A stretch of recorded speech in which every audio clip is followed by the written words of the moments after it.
Most people don't realize they're being systematically dismantled until it's too late. By the time you recognize the gaslighting pattern, document the abuse, and prepare for the HR conversation, you've already lost months of ground. Your confidence is shattered, your reputation is destroyed, and you're negotiating from a position of weakness. This video exists to make sure that never happens to you, or if it's already happening, to make sure the damage stops here. First, I need to define what untouchable actually means in this context, because it's not what most people assume. Untouchable doesn't mean immune to attack. Anyone can be targeted. Anyone can be made the subject of a campaign to undermine their standing. There is no position inside an organization that puts you completely beyond reach.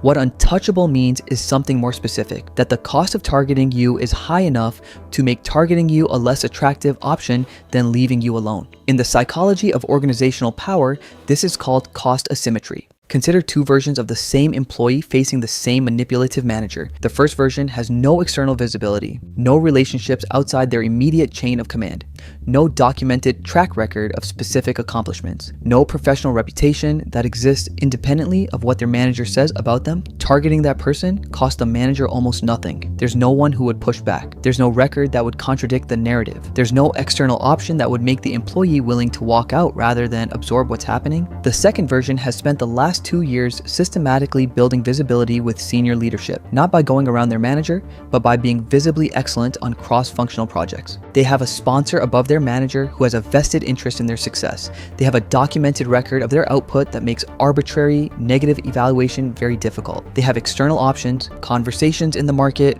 relationships in their industry, a clear sense of what they're worth outside this company. That manager faces a completely different calculation. The second employee can push back without catastrophic risk. They can escalate without being crushed. They can leave on their own terms if it comes to that. That's not more power, that's cost asymmetry. You don't have to be stronger than the person targeting you. You have to make targeting you not worth the effort. 6 moves, built systematically over time. Each one shifts the asymmetry further in your direction. The first move is the most underestimated of the 6 because it sounds like something a junior employee keeps track of, not something strategic. It's called owning your output record. And the reason it matters is not organizational, it's psychological. Here's what happens to most people inside a gaslighting environment over time. They start to lose track of what they've actually done, not because their memory fails, but because the environment is constantly reframing their contributions as insufficient, misdirected, or not quite what was asked. When your work is consistently met with, "This is fine, but what I actually needed was," when your contributions are minimized or rerouted, when the record of what you delivered keeps getting replaced by the record your manager creates, you start to lose the internal anchor of knowing what you've actually produced. And without that anchor, you become very susceptible to accepting the narrative that something is fundamentally off about your performance. The output record is the anchor. It's a private document on your personal device, not a work system, where you note in specific and measurable terms what you delivered, when, and what the impact was. Not, "I contributed to the Q3 project. I built the forecasting model that reduced planning errors by 18% in Q3. This was referenced in the quarterly business review as a key driver of the accuracy improvement." That level of specificity. The output record does 3 things simultaneously. It protects against a rewrite by creating a contemporaneous record of what you actually delivered before anyone has a reason to revise it. It protects against the moving goalpost by giving you a clear point of reference when the standard shifts. You can say precisely what was delivered against what brief and establish that the problem is with the brief, not the execution. And it protects you psychologically. So, because when you can read a clear, specific record of what you've actually produced, the narrative that you're underperforming becomes much harder to absorb. The tactical piece is a monthly update email to your manager. Brief, professional, factual. Quick update on this month. Here's what moved. Here's the measurable output. Here's what's next. Not self-promotion, a business communication that happens to create a written trail of your performance, timestamped, and in your manager's inbox. If the record gets used against you in a review, you have the emails. If the record gets rewritten, you have the emails. If you leave and need to articulate what you did here, you have the emails. Architecture, not flattery. The second move is the one most people resist because it feels like politics, and most people with good values are instinctively uncomfortable with the idea of strategically managing their visibility. But here's what you need to understand about how organizational power actually works. Your reputation inside any company is not determined by what you do. It's determined by what the people with influence say about you when you're not in the room. If the only person with direct access to your work is a manager who has an interest in minimizing your contributions, then your reputation is exactly what that manager decides it is. That's not paranoia. That's just how information flows inside organizations. What breaks that dependency is not going around your manager. That's a political mistake that usually backfires. What breaks it is building independent visibility through legitimate channels. The first channel is cross-functional work. When you're involved in projects that expose you to people outside your direct reporting line, you create a set of observers whose view of your work exists independently of your manager's narrative. Those observers become part of the record, and in organizations, the record is the reputation. The second channel, and this is the most important, is a distinction between a mentor and a sponsor. Most people know what a mentor is. Someone more senior who gives you advice, provides guidance on your development, helps you think through career decisions. A mentor is valuable, but a mentor talks to you. A sponsor talks about you, specifically in rooms where decisions are being made and you're not present. The distinction matters enormously in the context of a gaslighting environment because a sponsor has skin in the game. When a sponsor advocates for you in a senior meeting, they're putting their own credibility on the line. That creates a protection that no mentor can provide, because an attack on your reputation now carries collateral risk for someone with more organizational power than the person attacking you. The sponsor doesn't need to know about the dynamic you're navigating. They just need to have seen your work, believed in your potential, and decided that advocating for you serves their interests. Your job is to make that case real, not through politics, but through being genuinely excellent in the moments when they're watching. The third move is about something that's happening whether you're aware of it or not. There is a narrative about you in every organization you've ever worked in. It's not official. It's not written down anywhere, but it's what gets said when your name comes up in a meeting you're not in. What a senior leader thinks of when someone asks, "What do you know about this person?" That narrative is being written constantly by your work, by how you show up, by what your manager says, by what your colleagues say, by the projects you're associated with and the ones you're not. The question is not whether the narrative exists. The question is whether you're aware of it and doing anything to shape it, or whether you're leaving it entirely in other people's hands. In a normal environment, this is just good career management. In an environment with a manipulative manager, it's critical infrastructure, because the primary tool of a gaslighting boss who wants to limit your options is to shape the organizational narrative about you before you have the standing to contradict it. The way you counter this has three components. The first is knowing what your specific value is, not in general terms, but in one sentence that anyone in the organization could repeat. What do you do better than anyone else on your team? What problem are you uniquely equipped to solve? If you can't answer that in a single clear sentence, neither can anyone who might advocate for you. The second is being strategic about when you're visible, not constantly, not in every meeting, but in the moments that matter, the high stakes presentations, the cross-functional reviews, the conversations where decisions about people and projects are actually being made. Quality of visibility over quantity. The third is what I call letting your work be cited. When something you built or proposed produces a result, make sure there's a clear and factual reference chain that connects the outcome to your name. Not self-promotion, not credit grabbing. Simply ensuring that when the result gets mentioned, the contribution that produced it isn't invisible. Your corporate narrative is an asset. Assets without management lose value.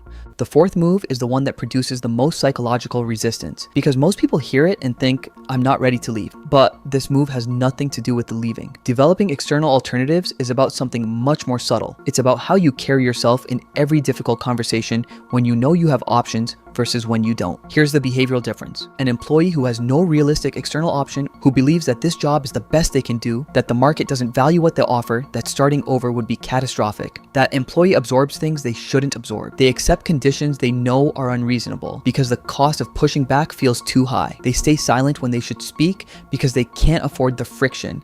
They tolerate the slow erosion of their position because leaving feels more dangerous than staying. An employee who knows, genuinely knows, not just hopes, that they have options in the market carries themselves differently, not arrogantly, not with constant threats to leave, just with a baseline confidence that changes the quality of every difficult interaction. It changes your body language. It changes your willingness to push back on unreasonable requests. It changes how quickly you accept being treated in ways you know aren't acceptable. The mechanism the gaslighting environment uses against you is the implicit threat that you need this more than they need you. The counter is to make that threat false, and to make it false before the threat is ever made. Keep your external relationships active. Maintain your LinkedIn as a professional document, not just as a job search tool. Have periodic conversations with your industry and recruiters, former colleagues, peers at other companies. Know what your skills are worth on the open market. None of this requires that you're planning to leave. It just requires that leaving, if it came to that, would be a choice rather than a disaster. That internal shift from I can't afford to leave to I choose to stay and I know what I'm choosing changes the entire dynamic of what they can do to you. The fifth move is the evolution of something we covered briefly in the last video. The gray rock method, for those who didn't see that video, is the practice of becoming emotionally non-reactive to a manipulator. As interesting as a gray rock, no drama.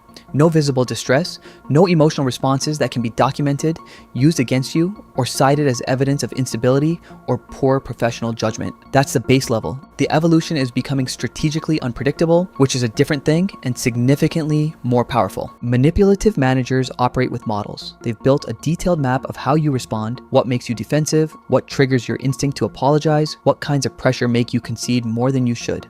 That model is what they use to calculate exactly how much they can take from you with exactly how much effort. When you start responding in ways that don't fit the model, calm where they expected anxiety, specific questions where they expected deflection, documentation where they expected a verbal dispute, the model stops working. Not because you're confronting them, because you've become an unknown variable, and unknown variables are expensive to manage. The practical implementation is simple. Before every significant conversation with someone you don't fully trust, especially conversations where decisions might be made or where your position might be challenged, spend 2 minutes defining your objective, not your emotional state, not your sense of how the conversation might go, your specific objective. What information do you need from this conversation? What do you need to be on the record? What are you not willing to concede, regardless of how the pressure is framed? Enter the conversation with that clarity, silently held. Don't announce it.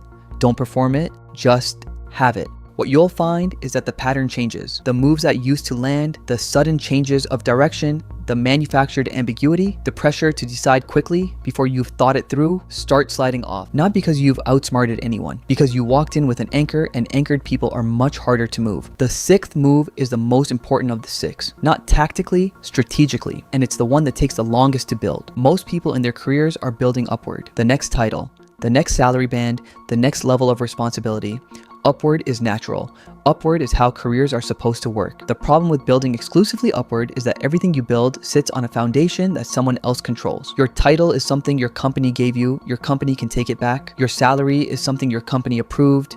Your company can restructure it. Your standing inside the organization, the relationships, the reputation, the influence exists entirely within a system that can be manipulated against you by someone with more access to that system than you have. The floor is what you own. Your floor is a set of assets that belong to you regardless of what any organization decides. Your skills, not just the skills that make you useful to your current company, but the skills that have demonstrable market value independent of any single employer. Your professional reputation outside the organization, the relationships with people in your field who know your work and can speak to it. Not just internally, but externally. Your body of work, the things you've built, written, solved, or created that exist independently of any company's systems. The difference between a person with a solid floor and a person without one is visible the moment something goes wrong. The person without a floor is devastated by a job loss or a significant demotion because everything they identified with professionally was housed in the organization that just moved against them. The person with a solid floor can lose the same job and recover in weeks or months because the assets that made them valuable didn't belong to the company. They belonged to that person, and nobody took them when they left. Building the floor is not a dramatic project. It's a series of small, consistent choices. It's taking the professional development that your company offers and supplementing it with skills that have value beyond this company's specific needs. It's maintaining an external professional presence, speaking at industry events, writing about your area of expertise, contributing to professional communities in your field. It's keeping relationships active with people outside this organization who know your work for what it is, not for what anyone here says about it. None of this happens quickly, but every week you spend building the floor is a week that reduces the leverage any toxic environment will ever have over you. Because the foundational threat in every gaslighting environment, the thing underneath all the specific moves and all the specific manipulation tactics, is the suggestion that you need this. That this job, this company, this manager's approval is a thing standing between you and professional irrelevance. The floor is what makes that suggestion false. 6 moves. Own your output record.